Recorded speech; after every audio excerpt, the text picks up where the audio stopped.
Hello, sawadee and welcome. We're going for a classic today, but before I tell you more, please smack the subscribe button down below. Thank you. So, welcome to Tasty Tiger. This is Christina signing in, and today we'll be making one of Thailand's OG dishes. Yep, you heard that. Thai green curry, veggie style, or also known as Gang Gyeowan.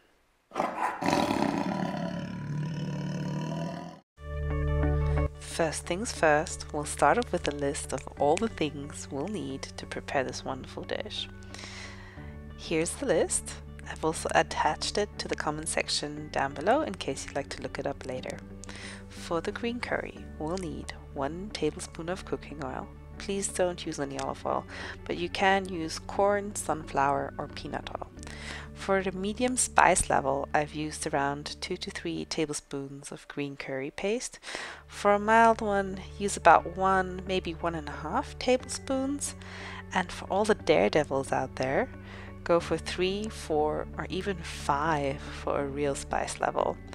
Then we'll need 500 milliliters of coconut milk, 2 torn kaffir lime leaves, a medium-sized eggplant that has been cut into cubes, 2 carrots cut into about 1/2 centimeter thick slices, 1 can of baby corn, a handful of Thai basil. If you can't get your hands on that, no worries, just use normal basil instead. 1 teaspoon of fish sauce, and use light soy sauce as a vegan substitute.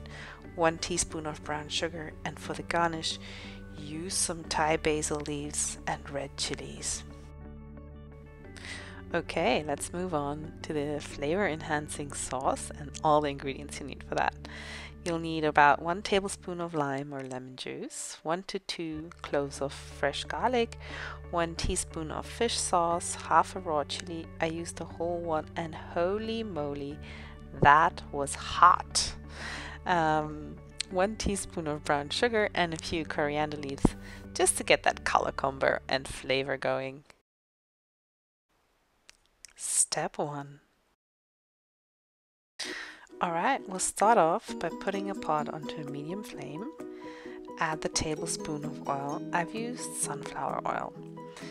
You'll want to spread that around in the pot and then add the green curry paste until it becomes fragrant. So stir it around and you'll be able to smell all the ingredients of the paste. Once you start smelling it, add 250 milliliters of cocoa milk and stir this thing up. You want the cocoa milk to thicken, so keep the gas flame on a medium and stir, stir, stir. And while you slowly let the cocoa milk become creamy, we can move on to prepping the next step, which is the wonderful jasmine rice. Step 2. I've used 90 grams of rice per person. Add it to a pot and we'll first want to rinse off all the starch.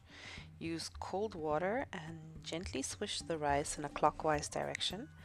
Apparently, the clockwise direction gives the rice extra love, as my family says. Rinse and repeat 3 times. Then we'll get to the most badass rice cooking trick ever, which is the finger top trick.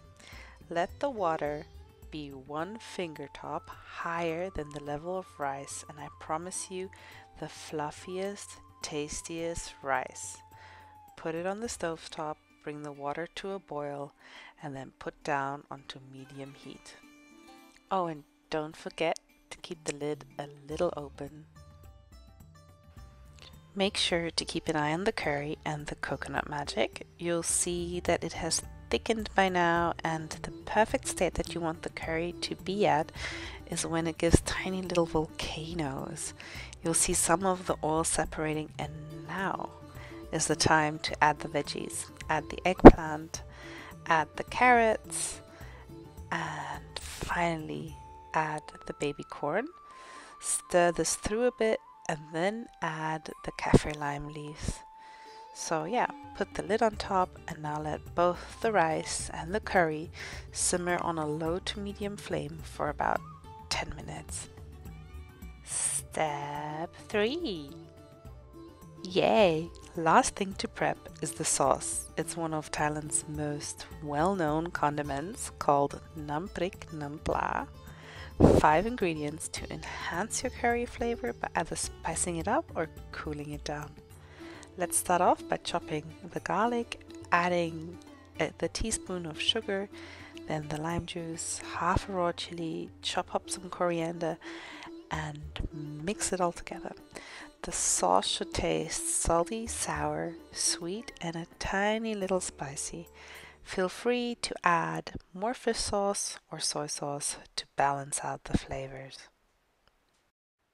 Finale. Whoa. Alright, the rice should be ready after around 10 to 15 minutes. Turn off the flame and use a spoon or fork to fluff up the rice. Put the lid on it and let it stand for about 5 minutes so it can cool down. Now to the curry. Your aubergine should be soft and juicy by now.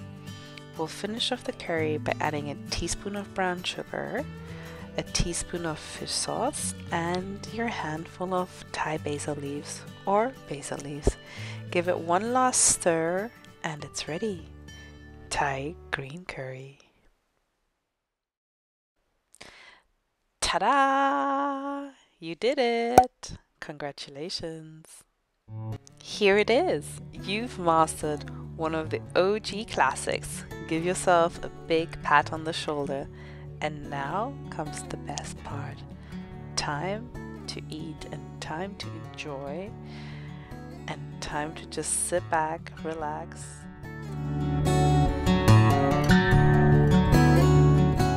By the way, it goes really well with cold beer. Actually, ice cold beer. And my personal fave is the Funky Falcon beer from Two Chefs Brewing, which is just around the corner from me. Try it. Thanks for watching my video and cooking alongside with me. I hope you had as much